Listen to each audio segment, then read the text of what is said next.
Okay, y'all, so I've got my tomatoes. I had a big basket full today that I harvested, and this crock pot was all the way to the top with them, and I chopped them up, put it on low. It's been on low for, well, it started out as 8 hours, so now we're down to 5 hours and 41 minutes. And when it was maybe 5 minutes ago, I came in and ladled some of the water off from the top. And I'm also, right here, I have some tomatoes that were frozen. And the thing about frozen tomatoes is when you freeze them and then you thaw them out, the water automatically comes out of the tomato and you have the pulp part. So I'm gonna, when these thaw out, I'm gonna throw these, they're sitting in hot water right now. I'm gonna throw the pulp parts of these out into this. So in the meantime, I'll show what I'm doing, and I'm going to try to turn this into a ketchup. If the ketchup doesn't quite get thick enough like I like it, or the taste that I like, then I'm going to just, I might go ahead and convert that into barbecue sauce. So right now, while this is on low, you can see the water kind of coming up. And I could leave the lid off and let it naturally evaporate off of the tomatoes, but I found that this speeds it up a little bit, and I've ladled this much water already. So, in you know, like a matter of 5 minutes, versus if I just waited for it to evaporate, it would take, you know, several hours. So right now, as this continues to push the water part up to the top, and it's enough water that I can ladle, I'm going to do that. And then when it gets to the point that I can't ladle any more water off of this, then I'm just going to leave the lid off and just keep it on low until everything simmers down as far as I can get it. And at that point, I'm going to be blending it, slightly blending this and pureeing it, and then running it through a strainer to get out any excess seeds or chunks. But we'll show that process when I get to it. So right now, just getting some extra water off to speed up that time. And I'll check back in whenever this has simmered down enough, and after I've added the thawed out frozen tomato pulp into this that I have over here, and then we'll come back and discuss the next step. So I am back, and my tomatoes that were frozen have thawed out, and you can see the natural thawing process brought out the liquids from these tomatoes, which also helps slow down the cooking process when you want. So basically, I'm just going to empty out that water. I mean, this cuts down so much time if you were to just directly put the tomatoes, you know, in a hard bowl to evaporate this out. This cuts it down probably, I mean, I would say half, if not more. I have to get a little aggressive with it. But I just take out the tomatoes, squeeze out any liquid. Don't want to squeeze out too much of this liquid, but because some of this may be the pulp part. Drop it down in there. And I'll proceed to do this with all of these right here. And we'll proceed with the next step after that. Here's one that's like really, look at this, perfect example.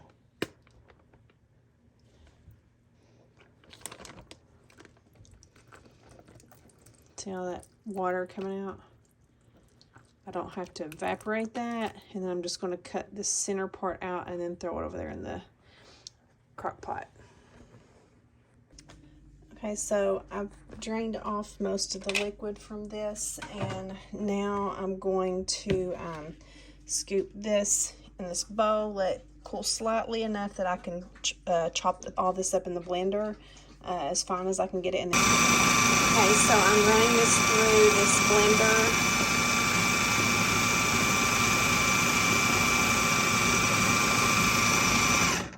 See if I can get a good consistency. I've already mixed in some vinegar, garlic powder, cinnamon.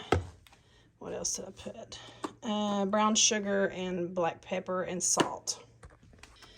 Okay, so after blending this as smooth as I can possibly get it, I'm going to ladle it into this strainer into this bowl to get any seeds and chunks out.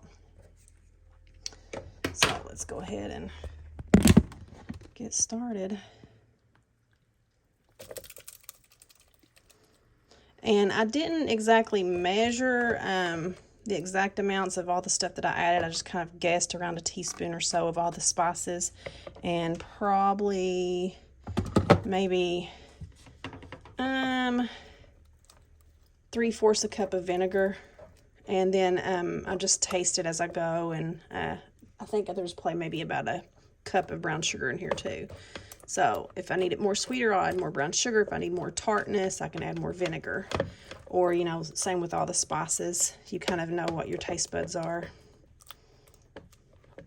Okay, I wanted to show the process of pushing this out, what it looks like when I'm pushing it through the strainer.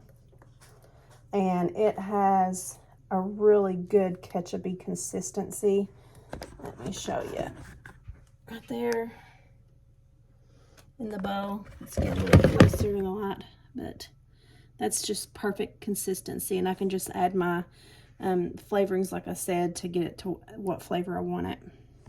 Okay, so I've ladled the first bit in, and I just kind of pushed that little stick right here just back and forth, and until I squeezed everything I could out of it, and I pretty much just have a little bit of pulp and seeds. So I'm going to rinse this out, and I also took this stick and just wiped the bottom of this off because that was ketchup too. But that, I mean, it's a pretty good consistency. Let's look at this. I mean, look at that.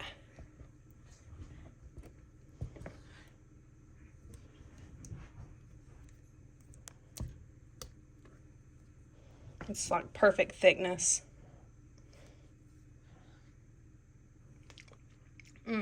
It tastes pretty good.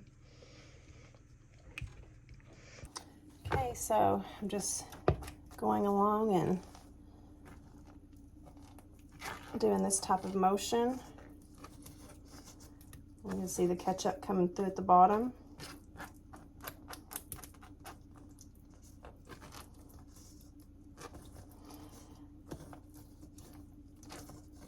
And I do this until it's just seeds. You can see in there just the seed texture.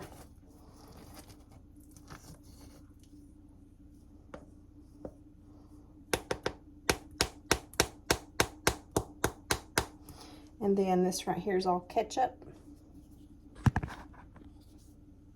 Just going to scoop that ketchup off into the bowl.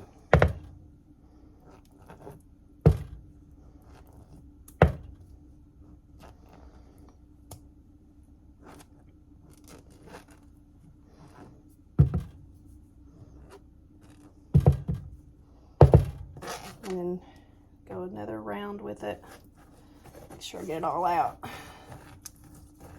Now, I can water bath these for 10 minutes in boiling water in mason jars. So if I have enough ketchup, I might do that. I'm going to see what I end up with. I'm going to put one jar in the fridge, and anything extra, we go through a lot of ketchup here, so if I have a whole lot extra past the one jar in the fridge, then I'll water bath.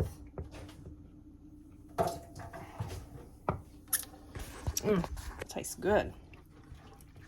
Look at that. Beautiful, smooth, creamy texture.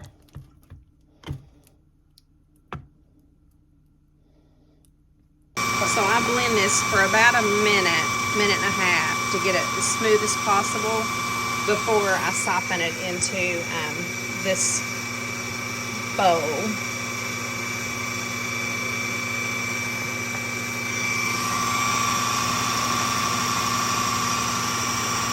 Okay, let's take a look at it. And it looks pretty good. Let me see. Yeah, that looks like a good consistency. Everything looks like it's well blended up. And let's get this all softened in.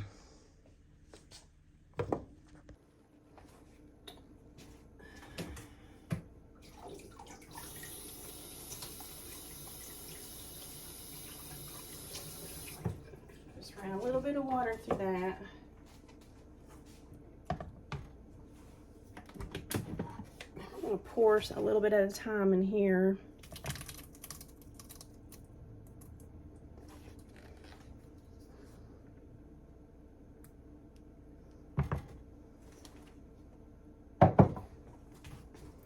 And just start pushing it through.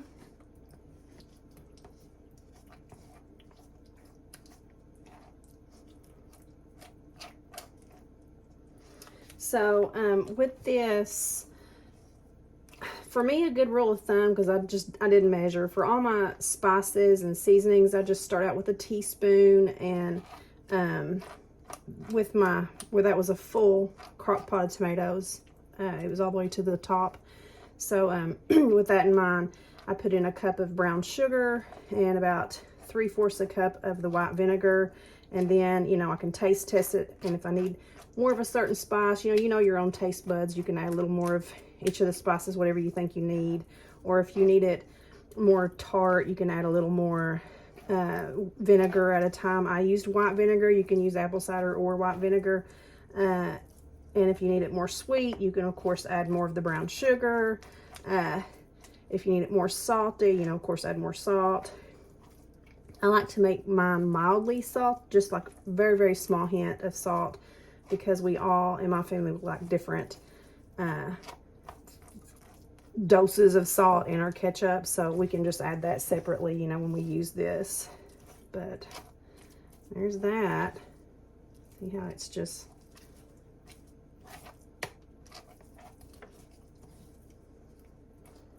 pushing through.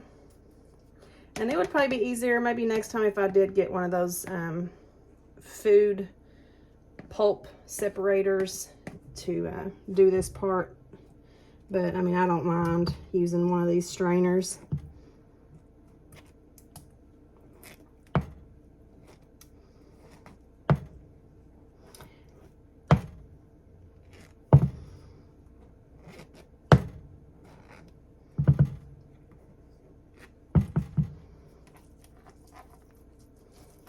Okay, I think I've milked this out as much as I can. And now we're left with seeds, so I'll throw these away and start with a little more. Okay, and one thing I wanted to add too, from that whole crock pot, I ladled out probably this bowl plus maybe half or 3/4 more full of water as it was slow cooking. I just kept randomly coming in here and checking on it ever so often and just ladling out water, but it ended up being like a bowl and 3/4 of water that I softened off. And I probably had it in a slow cooker for, if I had to guess, maybe 10 hours before I put the tomatoes in the blender and started blending them up and adding all the spices and seasonings and whatnot, which led me up to this step. Okay, friends, this is our beautiful bowl of ketchup that I made. I probably started off with, hold on, 2 of these baskets full of tomatoes, and cooked them down in the crock pot, and I've got this much ketchup. It's about to right there in the bowl. So I'm going to ladle this in our first jar and see what we got left.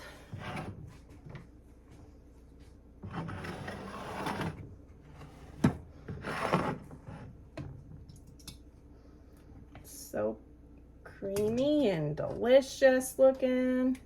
I did not have to add any more spices, so that's a plus.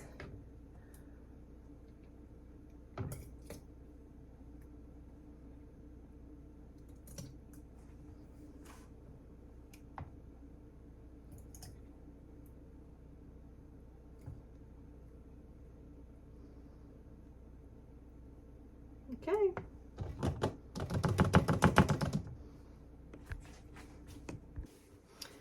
Okay, friends, so I ended up getting 2 jars of ketchup, 2 quart jars of ketchup. This one had a little bit more space that I could have used, but pretty much right in the 2 quart range from all that. So I'm just going to go ahead and put these in the fridge. And it's good for 3 weeks in the refrigerator or up to 6 months in the freezer. So if I wanted to bag up one of these and just put it in the freezer, it will be good up to 6 months in that status.